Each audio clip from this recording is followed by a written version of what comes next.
We've talked about it a couple times. Browns have lacked explosive plays.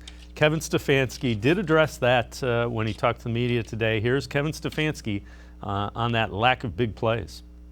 I think for a lot of our pass game, we do want to push the ball down the field. You also want to get completions versus zone, and you don't want to ask too much of protection.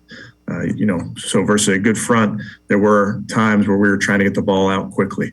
That's not to say that every play is going to be getting the ball out quickly. There are some slower developing opportunities to hit the ball, hit some shots down the field, and those are the ones that we're going to work real hard on and find ways to get that done. Yeah, I think a lot of what we're doing off of those play actions in particular, you are looking to push the ball down the field. And sometimes those opportunities are there. Sometimes they're not. Sometimes it's the second read is covered and you come down to a check down or what have you. But we're certainly looking for opportunities to push the ball down the field. Scott, there really weren't that many in that Steelers game. When you look back, maybe a handful.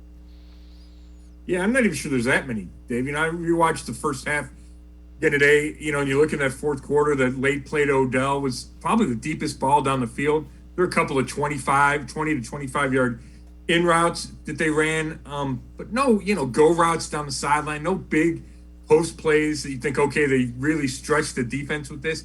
And I believe Stefanski that it's part of the plan and that he'd like to do it more.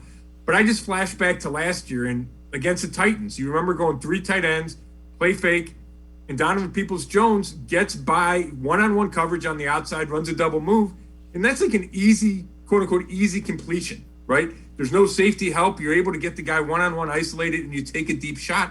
And there just haven't been a lot of those since the opener, really. I mean, I remember a couple to Anthony Schwartz in the opener. Baker missed Odell a couple times against the Vikings.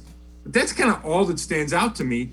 And I do think it's important, Stefanski referenced it, they missed Jed Wills at left tackle for a while. You miss Conklin for a couple games, then he gets hurt again yesterday.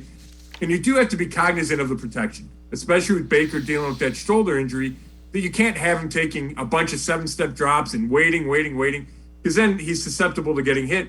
But there has to be a way to scheme up something where you can take shots and not get Baker hurt.